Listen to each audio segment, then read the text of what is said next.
tumefanya ziara katika jimbo letu la Kijini, lakini kipekee kabisa tunawashukuru rais wetu wa Zanzibar na mwenyekiti wa Baraza la Mapinduzi Daktari Hussein Ali Mwinyi, lakini pia tunamshukuru sana Rais wa Jamhuri ya Muungano wa Tanzania mama yetu Daktari Samia Suluhu Hassan. Na tupo katika kutekeleza ilani yetu ya Chama cha Mapinduzi, ilani ya 2025 2030, na leo hii tupo katika jimbo letu la Kijini tukiendelea kutekeleza zile ahadi ambazo tuliziahidi kipindi chetu cha kampeni. Na leo hii katika ziara yetu tumetekeleza ilani yetu katika maeneo makuu matatu: eneo la elimu ambalo Mheshimiwa mbunge amelieleza vizuri, lakini pia tumetekeleza katika eneo la kijamii, lakini pia eneo la afya. Katika eneo la kijamii tumepata taarifa kwamba kuna wananchi wetu walipata maafa tarehe 15 mwezi huu wa 12 mwaka 2025 kutokana na upepo ambao ulizuka usiku saa 3. Kwa hiyo nyumba takriban 8 ambazo zilitoka mabati. Kwa hiyo tulikaa kama uongozi wa jimbo tukakubaliana. Kwa hiyo wananchi wetu wale tulikuja kuwafariji kwa kuwaletea yale mabati pamoja na vifaa vingine vya ujenzi ikiwemo majiti, saruji, misumari na vitu vingine. Lakini kwa upande mwingine ambao tumekuja kutekeleza kwamba kwenye eneo la kijamii ni swala la usimamizi wa utekelezaji wa barabara zetu ambazo rais wetu wa Zanzibar alituahidi kipindi cha kampeni kwamba atazisimamia na zitajengwa katika kiwango cha lami. Kwa hiyo pia tumepita kuangalia muendelezo wake kwamba zinaendelea kujengwa vizuri na wakandarasi wamefika katika hatua nzuri na wametuahidi kwamba hadi ifikapo Februari mwaka 2026 barabara zetu zote zile 3 za Kijini zitakuwa zimekamilika kwa kiwango cha lami na watatukabidhi. Lakini pia tumefanya ziara kukagua pia wagonjwa katika eneo letu la Kijini ambapo tuna wagonjwa wanaohitaji kufanywa operation mbalimbali ikiwemo za moyo pamoja na matatizo ya macho, ambapo kwa leo hii tumekabidhi pia fedha taslimu kwa mgonjwa wa macho ambaye anatarajia kwenda kufanywa operation kesho kutwa tarehe 22 jijini Dar es Salaam. Kwa hiyo naye tumemkabidhi fedha hizo kwa lengo la kumfariji lakini la kuwa karibu nao. Kwa hiyo hizi ni baadhi ya ahadi ambazo tumeendelea kuzitekeleza na kuwa karibu nao wote wananchi wetu kwa ujumla. Na gharama ambazo tumezitumia kwa ziara hii ya leo ni takriban milioni 3,350,000 ambazo tumekabidhi vifaa pamoja na fedha taslimu ambazo tumewafariji wananchi wetu. Wale wenzetu kule wapotoa walikuwa na changamoto ya fensi yao ya skuli ambayo ilikuwa ikileta maharibiko mingi kwa wanafunzi. Cha kwanza ulikuwa uharibifu wa vyoo. Vyoo vyao vilikuwa havidumu, vikitengenezwa siku 2 vinaharibika. Kuna baadhi ya watu wanaviharibu makusudi, wanavirushia mawe. Lakini sasa tukienda kupeleka fensi ile itakwenda kudhibiti haya mambo yote maovu. Lakini sambamba na kuwataka wale ambao wote wanafanya vitendo hivi viovyo wa kurudisha maendeleo nyuma, tunawaomba sana tena sana, bila kuangalia sheria na kanuni, lakini pia waangalie ule utu. Kufanya mambo hayo sio sawa. Kuna watoto zao, kuna ndugu zao, lakini pia kuna watoto wetu, kuna ndugu zetu na majirani zetu ndio wanatumia skuli hizo kwenda kusoma. Lakini la pili, ukuta ule wa skuli ya Potoa utakwenda kudhibiti wanafunzi. Wanafunzi wengi wamekuwa wakitumia ukuta ule kama nafasi ya kwenda kutoroka skuli. Wakiaga wanakwenda chooni, basi imekuwa tena ndio moja kwa moja wanakimbia kupitia huo ukuta ambao umeharibika au mbovu, haupo kabisa.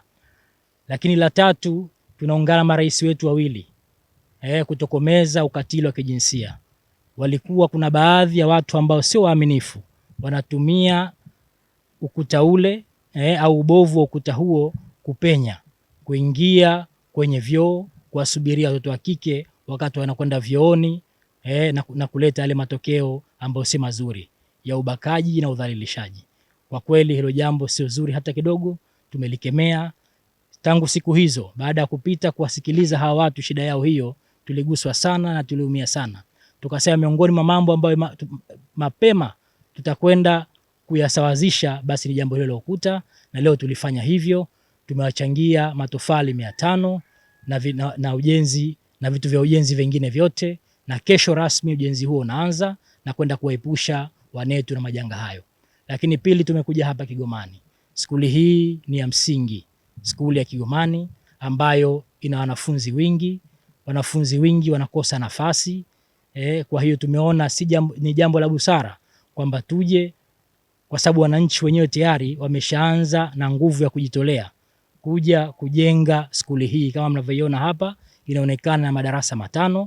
Tukasema haiwezekani hawa watu kuacha mkono, lazima tuungane nao mkono 100%, na sisi tutajitolea, tutatoa matofali 2500 kwa muungano wetu, kuanzia mbunge, mwakilishi na diwani wetu wa wadi hii ya Kijini.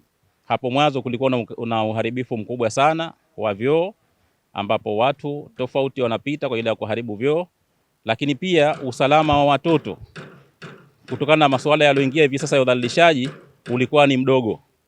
Lakini kutokana na msaada huu wa matofali na vifaa vingine vya ujenzi ambavyo tumekabidhiwa, basi tutaondoa tatizo kubwa lile la udhalilishaji, uharibifu, na pia kuweka mazingira mazuri kwa watoto wetu ili waweze kusoma katika hali ya mazingira mazuri na salama.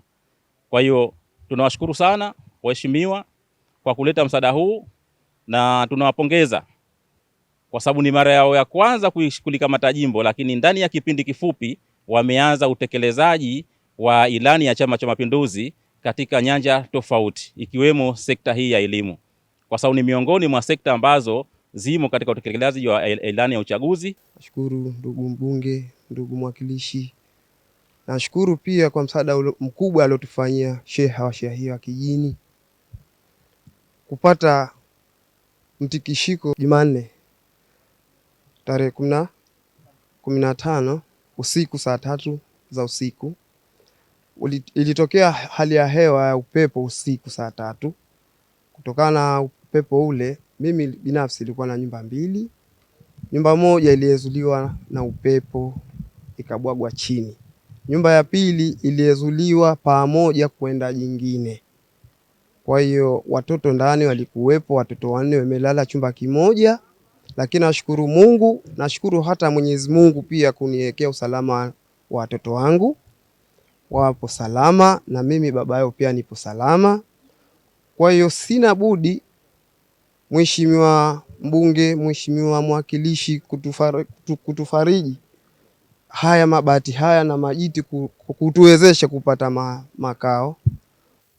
Leo wametutembelea kuhusiana na jambo letu hili la shule, lakini na mara nyingine watutembelee zaidi ya hivi, kwa sababu changamoto sio shule tu. Kuna changamoto nyingine ambayo ningewaomba waheshimiwa pia watupigie nguvu kuhusiana na kupata mlango wa wavuvi kwenda baharini wa kuingia na kutoka, ambao tunataka tutobolewe mwambani pale.